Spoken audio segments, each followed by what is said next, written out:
Et le BTC est en train de nous dessiner actuellement de très jolies bougies rouges, c'est-à-dire qu'on va attendre cette deuxième zone d'achat qui se retrouve déjà, vous le savez, vers les 25 000 $.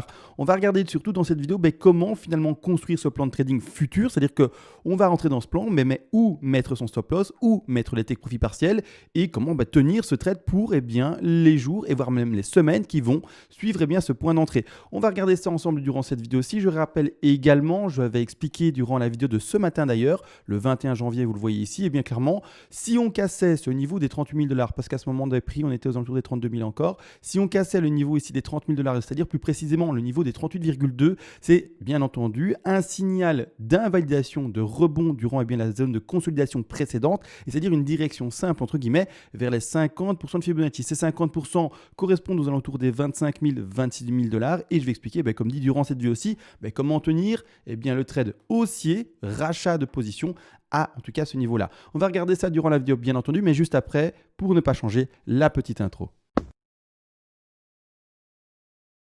Et on se retrouve enfin ensemble sur le BTC face au dollar qui corrige assez fortement, mais après, pourquoi pas, étant donné qu'il est monté également fortement vers les 42 000 $, et donc il prend son souffle et il respire légèrement, mais c'est pas pour autant, je le rappelle, qu'on est dans un marché à nouveau de crash. Il devrait continuer à monter au-dessus des 42 000 $, bien entendu sur du terme plus long, et atteindre les 100 000, et même peut-être plus, on ose l'espérer. Malgré tout, avant de commencer l'analyse, il est vrai, je remercie comme toujours avant tout les personnes qui font des donations à la chaîne. Je le rappelle, pourquoi ces personnes font des donations à la chaîne, parce qu'elles ont conscience que c'est chronophage, et également je le fais ici en nocturne à 1h37 pour moi, donc c'est chronophage et également ça peut être épuisant, mais j'essaye un maximum de faire mes partages et d'expliquer les choses pédagogiquement, donc merci aux personnes qui font des donations. Et également, vous le savez peut-être pas, mais ces donations là fonctionnent par palier, et vers les premiers paliers de donation, je vous envoie en contrepartie, pour vous remercier du coup à mon tour en fait, toutes les règles des lots en français. Je rappelle, j'ai écrit ce PDF du coup de manière concise pour aller à l'essentiel et que vous appreniez vraiment les choses, pas faire semblant avec 12 volumes, 400 pages dans chaque volume, mais en fait pour vendre du poids, du kilo et finalement faire, je ne sais pas,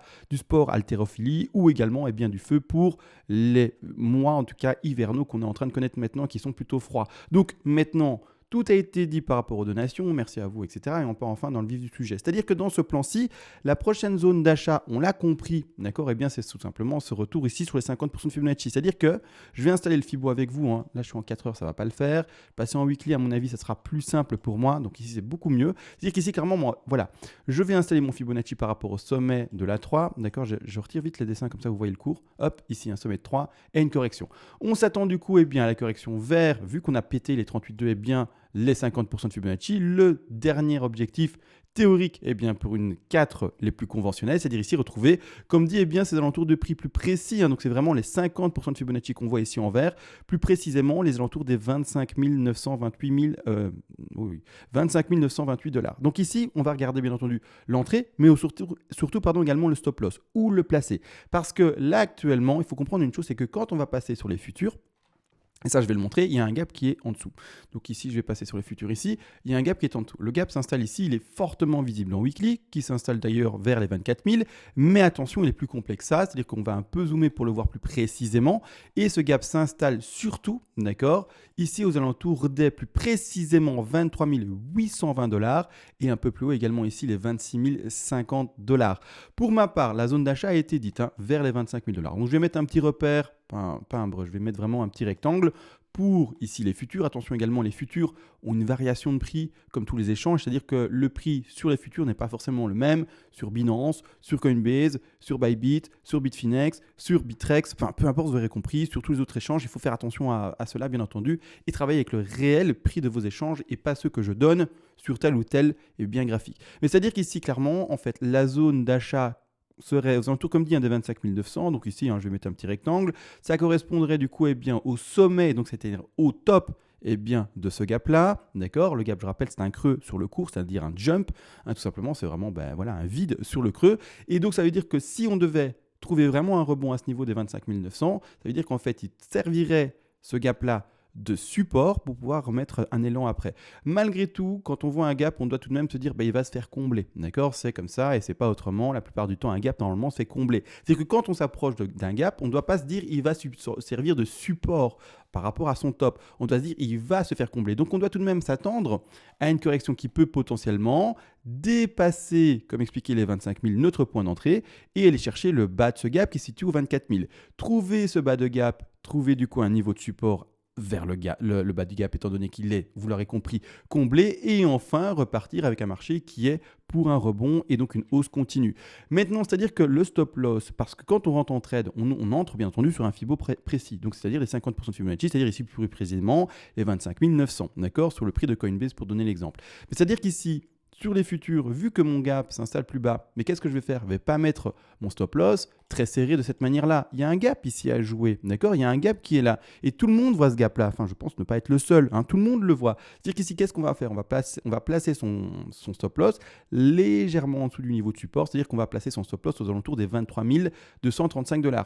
On va regarder ensemble l'exposition, si elle est grande, oui, non, etc. ensemble directement sur l'autre graphique. Donc, on retient 23 230, hein, en tout cas, ces alentours de prix pour le stop loss. Donc ici, je bascule de graphique. Entrée en position aux alentours des 25 900, hein, pour être plus précis, 25 900. Ici, je place bien ceci comme suit. Et c'est-à-dire également, du coup, le stop loss, je vais le placer aux alentours des 23 200, comme on avait dit. Donc 23 200, c'est ici aux alentours, d'accord? Je place mon stop. On va regarder l'exposition, les TP à placer, etc., etc. On va tout regarder ensemble, tout simplement, c'est pas plus compliqué. C'est-à-dire qu'à ce moment-ci, quand on atteindra cette zone d'achat, entre les 25 000 et quelques, d'accord, que vous appuierez potentiellement sur le bouton trade ouvert, j'ouvre un long, d'accord? C'est-à-dire qu'à ce moment-là, on va regarder l'exposition. Je pars ici sur le trade qui devrait s'ouvrir aux alentours des 25 900, hein, d'accord? Je place bien entendu ici ceci. On aura une exposition de 10,45. C'est une exposition pas énorme non plus, mais pas petite non plus. C'est-à-dire que vraiment, voilà, elle a une certaine importance, mais c'est pas non plus exagéré. C'est-à-dire que par après, on attendra bien entendu les take profits partiels, voir le ratio ensemble si c'est intéressant, oui ou non, etc. Bref, vraiment, on va tout regarder ensemble durant cette vidéo-ci. Mais c'est-à-dire que malgré tout, rappelez-vous le risque management. Je lis trop souvent dans les commentaires malheureusement je suis désolé, mais des néophytes qui n'ont pas de risque management et qui ne comprennent pas le trading, qui pensent qu'on lit l'avenir, qui pensent qu'on a une boule de cristal, qui n'acceptent du coup pas eux-mêmes de perdre de temps en temps des trades, ou voire même de perdre des trades. Donc c'est important de comprendre que si vous n'avez pas le niveau pour trader, arrêtez tout de suite. Et en tout cas, si vous n'avez pas tous les outils et les connaissances qui vous permettent de trader, arrêtez tout de suite. Faites du trade pour du test sur des plateformes de test ou également faites du trade pour apprendre, mais avec des micro-sommes par rapport à votre capital que vous pourriez normalement jouer. Donc jouez vraiment des micro-sommes. Mettez 100 $ sur un échange et vous jouez des petits trades microscopiques, quoi. Donc ça, c'est au début, on apprend. Et une fois qu'on a tous les outils, qu'on sait également ce qu'est un risque management, là, on se lance. C'est-à-dire que là, je vais prendre juste le temps, 2 secondes, pour expliquer le risque management le plus basique. Il y a des choses plus compliquées qui peuvent exister, mais là, j'explique vraiment le risque management le plus basique. C'est-à-dire qu'il faut comprendre une chose, c'est que c'est 10,45% qui sont indiqués par rapport au stop loss, c'est-à-dire l'exposition de ce trade correspondra, que ça soit de 10,45 ou que ça soit par exemple également une exposition de 26,75 pour donner l'exemple ici, toujours à la même perte. Cette perte sera déterminée par rapport au capital de trading total, c'est-à-dire que votre capital, c'est-à-dire la somme totale de votre trade et de tout votre bac de trade, on va dire que c'est 100 $. Pour donner un exemple, hein, ça peut être 1000, ça peut être 1 million, ça peut être 10 millions, ça peut être beaucoup plus, c'est pas mon problème. Mais c'est-à-dire qu'ici, la chose c'est qu'à chaque trade, la perte qui va être engendrée ne représentera par exemple que 1% du capital total de votre trade. C'est-à-dire que là, ça serait une simple petite règle de 3 et vous devrez, selon l'exposition,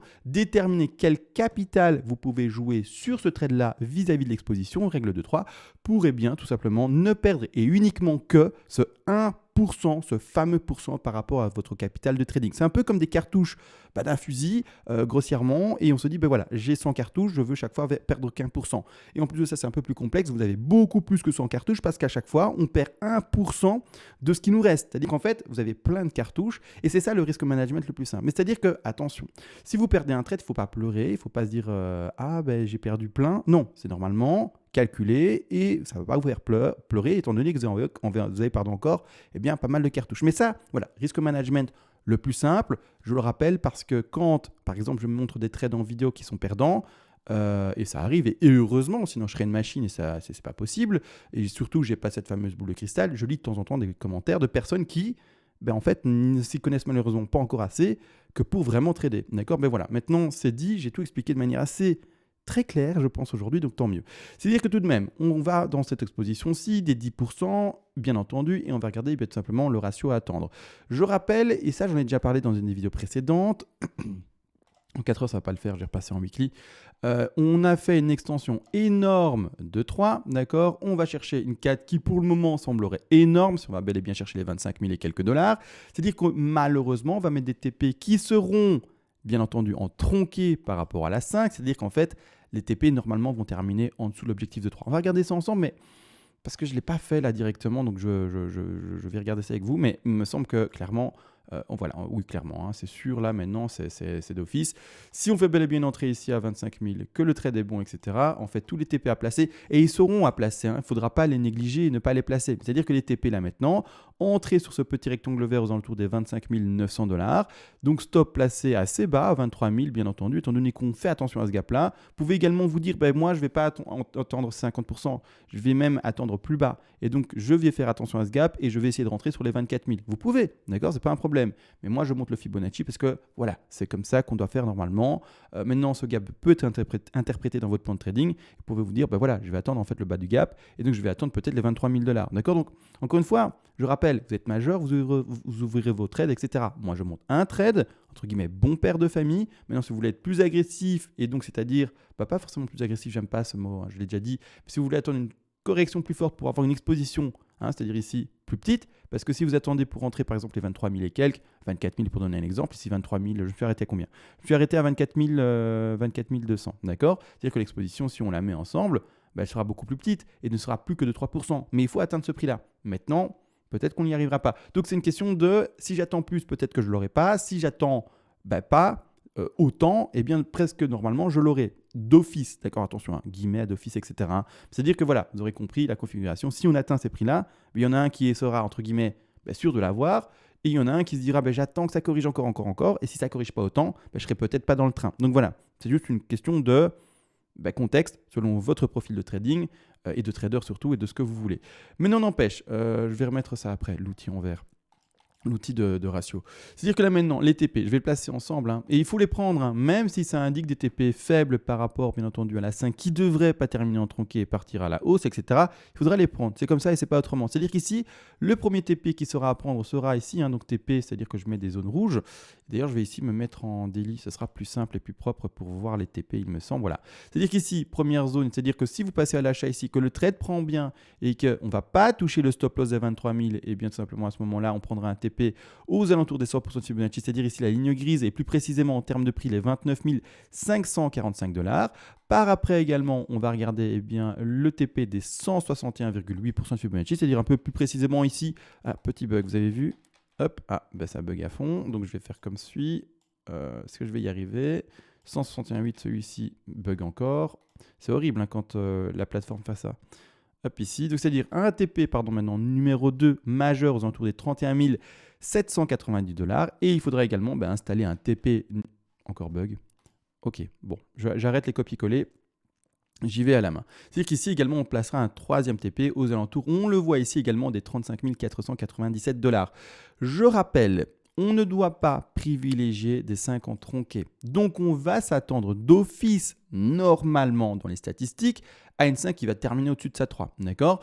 À partir de ce moment-là, ça veut dire qu'on va prendre des zones de take profit partiel plutôt faibles. On va toujours et encore dans cette configuration-ci, privilégier un stop loss qui deviendra au moment où le trade s'est bel et bien effectué, d'accord, qu'on rebondit bel et bien pour celui-ci et que par après tout se passe bien, on placera notre stop loss soit à son point d'entrée, soit même dans le vert et à ce moment-là, ça sera un stop profit.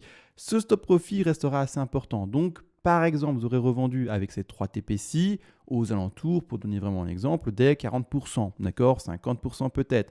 Mais c'est-à-dire qu'en fait, ce stop profit, lui, va continuer à évoluer sur le cours, d'accord. On va attendre, bien entendu, la cassure du sommet de 3. Et ce stop profit, pardon, sera installé sous chaque niveau du support important qui, s'il devait être cassé à la baisse, invalidera pour vous la 5, c'est-à-dire qu'elle sera terminée. Et à ce moment-là, vous acceptez de sortir du cours et ça vous permettra d'être le plus proche, entre guillemets, du top. C'est-à-dire que je vais l'exprimer de manière plus simple. Donc imaginons le cours, il monte, il va là-bas en haut, il consolide. Boum, boum, boum, boum. D'accord ? Puis par après, il consolide, mais il ne chute pas à proprement parler, il continue à monter. D'accord ? Après, qu'est-ce qui se passe ? Vous allez prendre votre stop qui au début a été légèrement monté. D'accord ? Vous voyez la grosse zone de consolidation. Vous mettez votre stop profit là-bas en dessous. Quand la cassure, bien entendu, se confirme, cassure ici confirmée, soit le cours à ce moment-là recrache, va chercher votre stop profit et vous sortez enfin avec ces derniers, je pense que j'avais dit 50%, ou également au contraire, en fait, le cours ne crache toujours pas, il consolide également, d'accord, consolide, montre une cassure vers le haut, et à ce moment-là, votre stop profit sera à nouveau déplacé là. C'est ça, en tout cas, à quoi j'ai envie de m'attendre, c'est-à-dire que oui, clairement, on doit normalement finir au-dessus de la 3, c'est-à-dire que je vais privilégier vraiment le stop profit au début, un déplacement assez prudent, et dès qu'on dessinera des zones de support fortes et des cassures vers le haut, là au contraire, à chaque fois, placer son stop profit sous ces niveaux de support forts qui ont été dessinés. Et essayer de suivre le cours indéfiniment. S'il monte jusqu'à 70 000, 80 000, 100 000 d'un coup, on essaiera de le suivre avec le stop profit. Mais non, après, bon, c'est pas non plus ce que je pense, on va pas arriver à 100 000 à mon avis d'un coup, il y aura toujours des phases de correction, etc. comme on le connaît, mais également une chose à comprendre, c'est qu'il ne faut pas prendre peur. Il y a pas mal de personnes, alors je dis pas tout le monde, mais il y a certaines personnes qui commencent à paniquer et qui ne croient déjà plus à un marché boule, d'accord ? Il y a des gens qui se disent, maintenant, voilà, ce qui s'est passé, c'est dramatique, c'est fini. Non, d'accord. Et alors je vais le remontrer parce que c'est super important, il me semble. Mais c'est pas parce que vous avez des petites bougies rouges du genre, d'accord, qu'il faut commencer à paniquer et se dire ça y est, on a connu le top. Le top. Le bull run vient de commencer et des phases de correction pareilles sont tout à fait classiques et normales dans un bull run. C'est-à-dire qu'on va retourner, pour remontrer l'exemple, mais je le fais souvent, mais il faut que je le fasse. On va retourner sur des graphiques précédents, c'est-à-dire ici le bull run qui commence mi-2016, vous le savez, pour continuer à monter, voire même, oui c'est ça, mi-2016. Même pas, fin 2015, début 2016. Le bull run prend plus fortement mi-2016 pour terminer fin 2017, mais peu importe. Mais c'est-à-dire qu'ici, regardez bien, les corrections qu'il y a eu dans les marchés précédents. Donc ici, je suis aux alentours des prix des $700, d'accord ? Regardez bien ces corrections-là, chaque fois extrêmement fortes, d'accord ? C'est-à-dire qu'on va bel et bien chercher des corrections, il faut le comprendre, qui nous font on rappelle, 30 à 40%. Donc je vais le montrer également. On chope ceci, on va là-bas en bas. Donc je suis en train d'exprimer cette baisse-ci. On nous fait un moins 38%. D'accord ? On va regarder les autres bougies rouges. On monte fortement. Ici, qu'est-ce qui se passe à ce moment-là ? On prend également cette référence-ci. On regarde ici. Donc je calcule la bougie rouge qui est ici. On nous fait un moins 37. D'accord ? Également ici. Et bref, ça se répète. Mais pourtant, le marché n'est pas bear. D'accord ? Donc attention ici à moins 35. Moins 34, pardon. Mais c'est-à-dire qu'également, pas mal de personnes déjà commencent à paniquer, se dire on a connu malheureusement déjà le top et on est reparti dans un marché de crash scandaleux. Ça, ce serait être pour ma part une main faible, c'est-à-dire que vous lâcheriez trop rapidement votre position d'achat long terme. Je parle ici non pas de trading, mais vraiment de holding, achat long terme qui devrait s'exprimer sur normalement quelques années, ou en tout cas par rapport à un ratio de rentabilité et retour d'investissement assez intéressant. Mais malgré tout, c'est important de ne pas lâcher ses positions trop rapidement alors qu'on est dans un marché bull et que l'on a déjà vérifié tout simplement des bougies du genre dans les marchés précédents et qui faisaient lâcher malheureusement les weak hands. C'est-à-dire qu'on va regarder actuellement mais quelle serait la correction par rapport au Fibonacci, pas au Fibonacci mais à l'outil que je viens d'utiliser dans le bull run précédent, c'est-à-dire que je reprends le même outil, je vais par rapport au sommet que l'on voit ici installé, je vais par exemple pour le moment juste au bas de la bougie qu'on a connue maintenant, on est sur un moins 30%. Si on allait chercher normalement la zone théorique des 50% de Fibonacci, on irait rechercher ici les 26 000, 25 900 et on serait sur un moins 38. Donc clairement, ça corrèle sans le moindre problème par rapport aux corrections que l'on a déjà connues sur les bull runs précédents et donc on ne sortirait pas du tout entre guillemets d'une norme installée déjà observer historiquement. Vous le savez, on observe toujours les patterns précédentes et des choses comme ça pour essayer de s'appuyer dessus, bien entendu. Mais autrement, vous le savez également, ce n'est pas de la lecture d'avenir et les choses précédentes ne sont pas obligées de se répéter. Peut-être qu'on est en crash, mais encore une fois, ce n'est pas ce qu'on doit privilégier par rapport à notre expérience passée, encore une fois, d'analyse sur le BTC. Maintenant, je pense avoir tout dit, c'est-à-dire qu'on va essayer de tenir ce trade-là au mieux, d'accord. Également en termes de ratio, parce que du coup, le ratio, j'ai oublié. J'ai oublié le ratio, bravo, magnifique. Donc, je vais repasser ici en daily, il me semble. Je vais, parce que du coup j'ai tout supprimé. Bon, je vais refaire ça en 2 secondes. Hop, je pars en weekly. J'ai tout supprimé, j'en ai laissé quelques-uns tout de même. Hop, ici de cette manière-là. Ici, bas de 4 pour le moment. Hop, ah bah oui, donc j'ai vraiment tout déplacé, tout mal placé. Ah oui, d'accord, le bug en fait de la tantôt, c'était ça. D'accord, ah oui, d'accord, ok, super. Hop, de cette manière-ci. Et c'est-à-dire que vis-à-vis, bien entendu, du ratio et donc le fait de placer également, n'oublie pas, on place son stop loss aux alentours des... C'était 22 000... je vais regarder ça. Je vais regarder ça parce qu'il ne faut pas que je me trompe. Donc ici, je mets ceci. Et donc, on était sur un stop aux alentours des 10%, il me semble. Ici, 22 000, 23 000. Je vais revérifier sur les gaps, parce que j'ai pas envie de dire de bêtises. On était vraiment aux alentours 23 900, 24 000, c'était ça. C'est-à-dire qu'ici, on va le placer également aux alentours des 23 900, 24 000.